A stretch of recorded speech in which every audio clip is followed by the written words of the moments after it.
So, you've got a GP visit coming up, you're not sure what to expect, you don't know how to prepare, and understandably, you're feeling pretty anxious about it. Well, don't worry, because in this video, I'm gonna be sharing with you my top tips that are gonna help you get the most from the GP visit. What is going on, you guys? My name's Matt and I'm a first-year medical student here at the University of Manchester, and on this channel I post weekly videos pertaining to all things medicine, productivity, and just what I get up to as a medical student.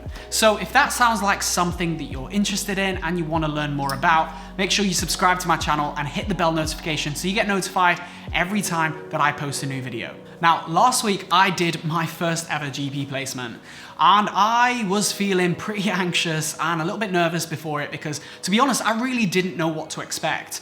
I knew that I was going to be sitting in a GP practice, going to be seeing some patients, but to be honest, I didn't really know to what extent I was going to be involved, what I was going to see. I didn't know if I was going to have to practice things that I've practiced in my consultation skills. You know, with that being said, I had the most incredible experience and I feel like I got so much from this GP placement. And the purpose of this video is I want to share those things with you and share tips that I feel like you can potentially benefit from. So without further ado, let's get into it with these top 5 tips that I'm going to give you.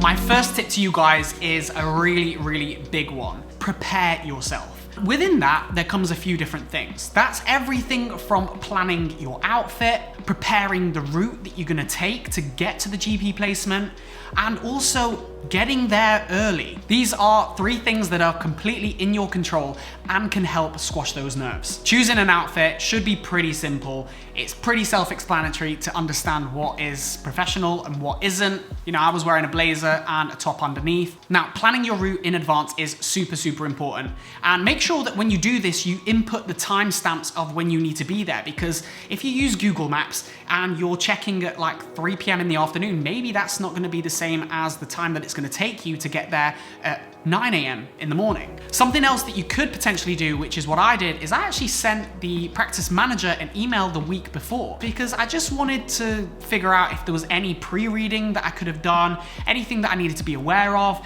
if there was any parking in the area that they suggested. And I got a really good thorough email back from the practice manager, and it was quite evident that it was well received. If you're feeling a little bit concerned and you want to feel better prepared, feel free to send an email to the practice manager, let them know that you're attending and if there's any advice they have for you. Next tip, practice taking notes in these consultations. The reason for that is because on your first GP visit, you're not going to be expected to speak directly to the patient and run that consultation yourself. The GP is going to be doing that. They're going to be doing all the hard work. So this is going to be an opportunity for you to just sit down, observe, and take notes. Take note of the key cues that the patient talks about, key themes, and queries that you might have for the GP after. Do not feel obliged to stick to your same note-taking style. Adjust the way that you take notes throughout each consultation. With that in mind, I would strongly advise bringing a little notepad with you and a pen. I can honestly tell you, from my first consultation, everything was just a mess. After a while, I started to feel far more comfortable with my note-taking style, and everything became a little bit more seamless for me, and I feel a lot more confident now when it comes to taking notes. After the consultation, it is very likely that the GP will have a couple minutes after to answer any questions that you have. And this will be a really good opportunity for you to ask, you know, why will that blood test take a couple weeks? Why did you suggest giving that child this allergy medication as opposed to this? Because sometimes, you know, when we learn things in cases, the way that it's actually practiced in the clinic may differ very slightly, and every GP has their own reasons as to why. And also by, you know, having a chat with the GP, you can ask maybe a few other questions as to, you know, why they chose to be a GP, why they chose that practice, and what they tend to do outside of being a GP. This is such a good opportunity to just speak to a GP directly and just pick their brains and learn about what they do and whether or not this is maybe something that you can see yourself potentially doing in the future. From the moment that you get there, start taking notes. And the reason that I say this is because it's actually a GMC requirement that every medical student in the UK does a PPD write-up. PPD stands for Personal Professional Development, and it's a requirement for you to, document the things that you're doing through med school and write reflective pieces on them. And by taking notes from the moment that you get there on everything that you observe, from things that the practice manager tells you, from things that the receptionists tell you, from potentially the layout of the practice, these are all interesting bits of information that give you an opportunity to write about after. I honestly found this a really beneficial practice because I felt like I had absorbed that much information that I couldn't really recall much of it. It was like information overload. But thank God I wrote comprehensive notes as much as I possibly could throughout the day. So a big piece of advice for you is take notes on as much as you possibly can from the moment that you get in there, anything that you consider as being interesting. So yeah, definitely take lots and lots of notes.